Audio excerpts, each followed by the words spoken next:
दोस्तों आपका स्वागत है आपके ही अपने YouTube चैनल में। अगर आप कम समय में अच्छी इंग्लिश बोलना चाहते हैं, समझना चाहते हैं तो ये वीडियो खास तौर से आपके लिए है। अगर आपको इंग्लिश में कुछ भी नहीं आता तो बिल्कुल भी घबराने की बात नहीं है। मैं आपको अंग्रेजी समझना सिखाऊंगा, बोलना पढ़ना सारी चीज़ एक साथ सिखाऊंगा। दोस्तों सबसे पहले यहाँ छोटे छोटे सेंटेंसेस दिए हैं। इन सारे सेंटेंसेस की एक एक शब्द को मैं पढ़ूंगा ताकि आपको ये पता चल सके कि किस शब्द को कैसे पढ़ते हैं, यानी उसका प्रोनाउंसिएशन क्या है। उसके बाद हर शब्द को हिंदी में भी ट्रांसलेट करते चलेंगे दोस्तों, ताकि कभी भी आप इंग्लिश बोलना चाहें या इंग्लिश की बुक पढ़ना चाहें उसको इजीली पढ़ सकें। तो चलिए वीडियो को स्टार्ट करते हैं। पहला सेंटेंस है हमारा कम टुमारो। कम टुमारो, कम का मतलब होता है आना और टुमारो का मतलब होता है आने वाला कल। आने वाला कल। तो दोस्तों इसका क्या मतलब हुआ? कल आना। कॉल मी लेटर, कॉल का मतलब होता है फोन करना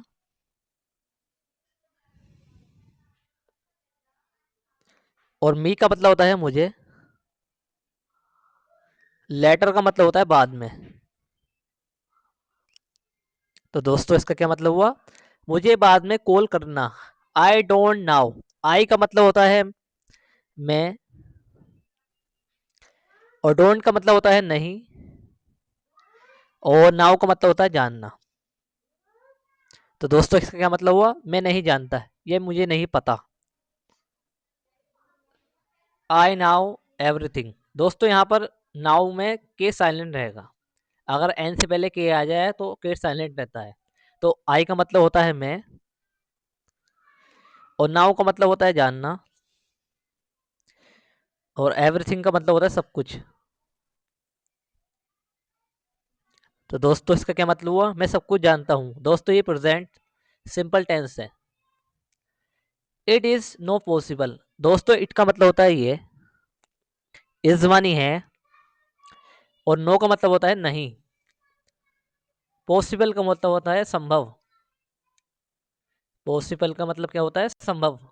तो दोस्तों इसका क्या मतलब हुआ? ये संभव नहीं है। इट इज पॉसिबल, इट का मतलब होता है ये, इज मानी है, पॉसिबल का मतलब होता है संभव। तो दोस्तों इसका क्या मतलब हुआ? ये संभव है। जैसा आप किसी से कहेंगे ये काम संभव है। Leave it to me. Leave it to me. Leave का मतलब होता है छोड़ना और इट का मतलब होता है इसे और मी का मतलब होता है मुझे। तो दोस्तों इसका क्या मतलब हुआ? इसे मुझ पर छोड़ दो।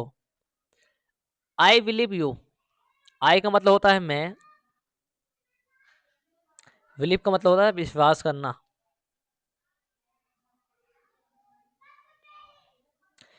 यू का मतलब होता है आपको या आप पर।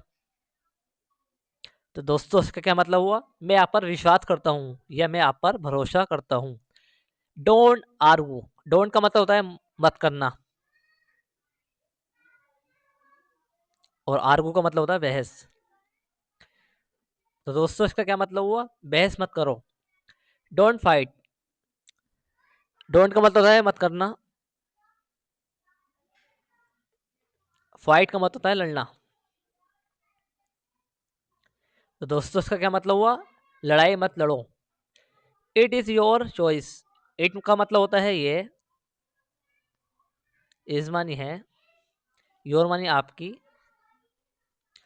और चॉइस का मतलब होता है पसंद। तो दोस्तों इसका क्या मतलब हुआ? ये आपकी पसंद है। This is a mango. This का मतलब होता है ये, इज मानी है और आ मानी एक, मैंगो का मतलब होता है आम। दोस्तों इसका क्या मतलब हुआ? ये एक आम है। I trust you. आई का मतलब होता है मैं और ट्रस्ट का मतलब भी विश्वास होता है और यू का मतलब आप। मैं आप पर विश्वास करता हूँ, मैं आप पर भरोसा करता हूँ। Don't blame me. डोंट का मतलब होता है मत करना और ब्लेम का मतलब होता है इल्जाम और मी का मतलब होता है मुझ पर। तो दोस्तों इसका क्या मतलब हुआ? मुझ पर इल्जाम मत लगाओ, मुझ पर दोष मत लगाओ। यू आर राइट, यू का मतलब होता है आप, आर मानी हो, और राइट का मतलब होता है सही।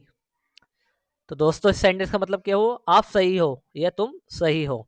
यू आर रॉन्ग, यू का मतलब होता है आप, आर मानी हो, और रॉन्ग का मतलब होता है गलत। तो इसका मतलब क्या हुआ, आप गलत हो। What do you mean, what का मतलब होता है क्या, व्हाट डू का मतलब होता है क्या, यू मानी आप, मीन का मतलब होता है मतलब। तो दोस्तों इसका क्या मतलब हुआ, आपका मतलब क्या हुआ। से इट अगेन, से का मतलब होता है कहना, इट का मतलब होता है इसे, और अगेन का मतलब होता है दोबारा। इसे दोबारा कहो। आई कैन स्पीक इंग्लिश, आई का मतलब होता है दोस्तों में, और कैन का मतलब होता है सकना, और स्पीक का मतलब होता है किसी भाषा को बोलना, इंग्लिश यानी कि अंग्रेजी। तो दोस्तों इसका क्या मतलब हुआ, मैं अंग्रेजी बोल सकता हूँ। आई कैन डू इट, आई का मतलब होता है मैं, कैन का मतलब होता है सकना, और डू का मतलब होता है करना, और इट का मतलब होता है इसे। तो दोस्तों इसका क्या मतलब हुआ, मैं इसे कर सकता हूँ। तो दोस्तों कैसी लगी वीडियो, मिलते हैं नेक्स्ट वीडियो में नेक्स्ट टॉपिक के साथ। और दोस्तों वीडियो को लाइक सब्सक्राइब करना ना भूल।